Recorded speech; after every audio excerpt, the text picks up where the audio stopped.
Hi, welcome to the channel. For years we've all been wondering why is Sony the only brand with a well-priced 200 to 600mm zoom lens. Until now. Because Nikon has just released this awesome 180 to 600mm f5.6 to 6.3 lens. I've had the chance to use this lens in the field with a Z9 every day for over a week now and taken more than 20,000 images. As you know, in every review I like to challenge myself and the gear to take some awesome images. So let's see how I went and how this lens performed in the field.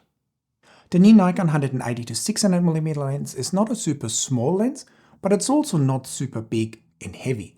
It just sits nicely in your hand and you can definitely handhold it for extended periods of time. The lens weighs in at 2,140 grams or 4.7 pounds, which is almost identical to the Sony lens at 2,115 grams or 4.66 pounds. Compared to other Nikon lenses like the 5.6 500mm lens or the f4.5 400mm lens, the new 180 to 600mm lens weighs about 1 kilo or 2 pounds more than those two lenses. But it weighs a decent amount less than the older f-mount 200 to 500mm lens. The 180 to 600mm lens is not a top-of-the-range S-line lens, but still feels super well made and the weather sealing also seems pretty good, at least when I was using it in the rain. Not being an S-line lens has an advantage for us photographers though, because it means the price will be much lower and we all like that, don't we? So this lens will come in at 2,999 Australian dollars and that should roughly translate to right around the 2,000 US dollar mark, which I think is very competitive for a lens that zooms all the way to 600mm. Many of you will also be happy to see that this is an internal zoom lens, meaning nothing will come in or out while zooming. Everything stays within that lens. The zoom ring is also nice and big, easy to hold, and it's also nice and tight, so you can easily zoom in and out and do that very smoothly. The throw is also nice, just long enough so you don't zoom too quickly by accident, and also short enough that you don't have to make any sort of weird moves with your wrist. The lens also comes with the typical lens function buttons. We have 4 of them on this lens. And of course, the lens also has a manual focus ring that you can also assign other functions to, like aperture, ISO, or shutter speed. The lens foot is attached to the collar and is not an Arca Swiss style foot. It sits relatively well in your hand when hand holding, so no complaints there.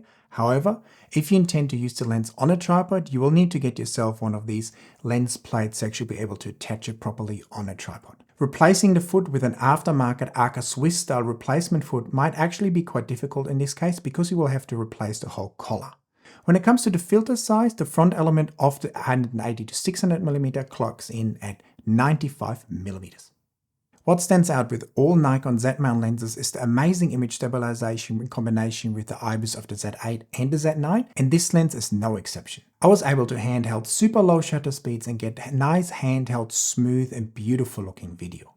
I did notice that when I was taking images in low light, like in the rainforest for instance, slightly higher shutter speeds seemed to suit the lens better, so I ended up bumping up the ISO more rather than lowering my shutter speed too much. And in some of the videos I also noticed some micro shake. So while the image stabilization is very good, it lags behind a little bit in some of the high-end S-line lenses that I've been using lately, like the 600mm TC lens. In saying all that, I exclusively used the lens handheld and I got results I was pretty happy with. The biggest challenge in making this video was actually being out in the field and not being seen with this lens. So now I could have gone to some remote outback place, but I wanted to keep it real and use the lens in a way that many of you guys would use it around where you live as well. So I stayed locally and found some birds in some remote places like my backyard. The first few shooting sessions I spent focusing on a group of Aussie icons, the laughing kookaburras. I got some nice images of 2 birds sitting on one of my perches pretty quickly, so that was a good start. But then the light turned on me and started to heavily backlight the whole scene. I didn't want to give up though, and I noticed that the birds had a nice really bright outline from the backlit sunlight coming up behind them. So I underexposed the shots a lot and ended up with this image that I thought looked quite cool. Not my usual style, but what do you think about it? I actually quite liked it. Then one of the birds was kind enough to land on a rock right next to me in a more shaded situation with a nice bright background. It allowed me to capture this beautiful portrait I thought was very nice, and that came up really nice in the high ISO situation with a relatively low shutter speed handheld. Check out that awesome sharpness. Suddenly, out of nowhere, one of the seemingly ever angry Carwongs showed up and wanted his portrait taken, and of course I obliged. So while I was busy chasing the kookaburra away, I got this shot with the beak open. Quite strange looking birds, aren't they? What's great about this lens is the relatively small minimum focusing distance of just 1.3 meters at 180 millimeters. That goes up to 2.4 meters at 600 millimeters. So you can still be close to your subject and focus very well. Another challenge for every camera and lens are the ever fighting lorikeets in my backyard. The best light I usually have when the sun is very low, but then of course I have to bump up the ISO to have fast enough shutter speeds to capture all that action. And the Z9 with the 180 to 600 mm lens did very well in that regard. When it comes to overall image quality and sharpness, the lens is excellent and delivers fantastic results in the field. It may not be as sharp as some of the high-end S-line lenses like the 600mm TC lens, but for the price point and the zoom range, the lens definitely delivers excellent results. And if you ever notice some slight softness, stopping down is definitely your friend. So I would recommend, especially if you have nice sunlight, to shoot a bit stop down at f8 for best image quality and sharpness. Of course, I did not only want to take pictures in my backyard, that would be pretty boring, wouldn't it? So I went to one of my secret spots where I'd previously seen some azure kingfishers. When I got there, to my disappointment, I didn't see any kingfishers, but after a little while of walking around, a flock of pale-headed rosellas shot up and was first feeding in the trees, and then suddenly decided to climb all over the kingfisher perches, giving me some nice opportunities for some photos and some handheld video. Happy that I got at least a few shots. I was just about to pack up when I heard that sharp sound of a flying azure kingfisher, and to my delight, two birds landed on the dead branches right in front of me, sticking out of the water. Now my blood started rushing a little bit because I don't have many good shots of them myself, and I know you guys love kingfishers, so I really wanted to capture some awesome images for this review.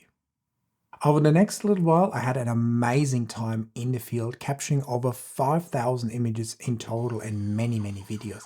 In the end, there was a total of 4 kingfishers showing up at different times, and I started to chase each other, and I just got some fantastic footage and photos. Here's one of my favorite images of a kingfisher just landing on a nice looking burnt perch with the wings still up. The light was a little bit tricky, but with a few curves in Photoshop, my PROSETS and my masterclass editing workflow, I got to this final image that I was very happy with.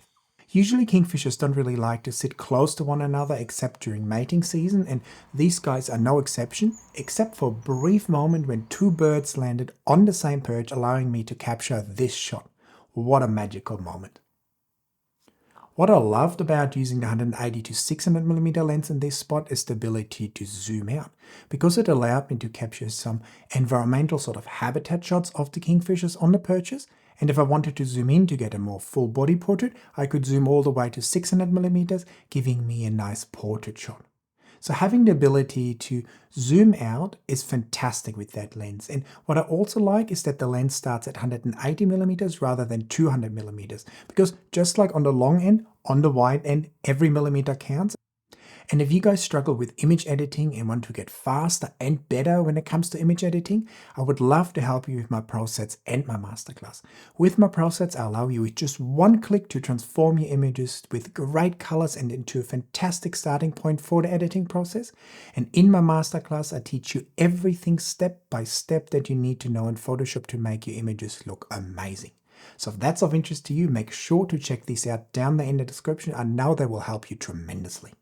The autofocus on the 180 to 600mm lens performed very well overall. Just in low light it seemed to be a little bit more jumpy at times than other lenses, but definitely not to the point where I would say it's an issue, and I had no concern with the autofocus in general.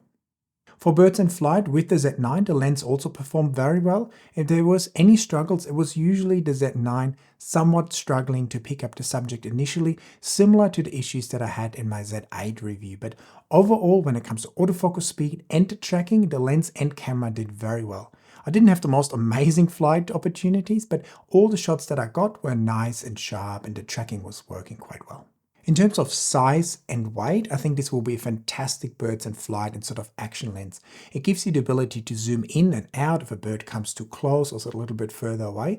It's light enough to handheld for extended period of time, and it offers you that 600mm focal range. One morning I was excited to find this beautiful pelican swimming on a nice calm river with a nice mangrove background. I was just getting ready to do some shots when the pelican decided it was time to take off, and I just only got bum shots of it. I guess you win some and lose some. One bird I couldn't resist visiting again during this lens review were the ospreys that I also featured in my Z8 review. They're just such fun and majestic birds. For some reason they didn't want to fly as much as last time, but I still managed to get some nice images. When the sun started to set, I thought I'm probably not going to get much more that day, but then one of the ospreys actually landed pretty close to me on a branch sticking out from the cliff. The light was already fairly low, so I had to use high ISO to get a high enough shutter speed to not have too blurry images and get the movement of the bird sharp as well. But in the process, I got some nice photos I was pretty happy with that also cleaned up very well with my PROSETS and my masterclass workflow. These guys just never seem to disappoint me whenever I go there. All in all, I had a fantastic time in the field with the 180 to 600mm lens. The fast autofocus, the great image stabilization, the fantastic zoom range, and the awesome minimum focusing distance make it a joy to use in the field, and it's just so versatile. It's not the lightest lens, but it's definitely handholdable for extended periods of time. At times with the Z9 it got a little bit heavy for me, but if you put a Z8 on it for instance, you will save in weight significantly, making it even more handholdable. This lens also adds to Nikon's already fantastic lens lineup for us wildlife photographers. There's not only super expensive high-end lenses, but there's also well-priced, relatively cheap lenses like this one available, so everyone, no matter the budget, will be able to find a fantastic Nikon wildlife lens. What are your thoughts on the 180 to 600mm lens? Is it going to find a place in your camera bag? Make sure to let me know in the comments. Shipping should start around the end of July, so a few of you will already have their copy very soon. Pretty exciting, isn't it? So while I'm going to go ahead edit this video now, you should check out my other videos like my awesome Z8 review. Give me a thumbs up for this video, let me know your thoughts in the comments, and hit that subscribe button, and I will see you in the next video very soon. Bye guys!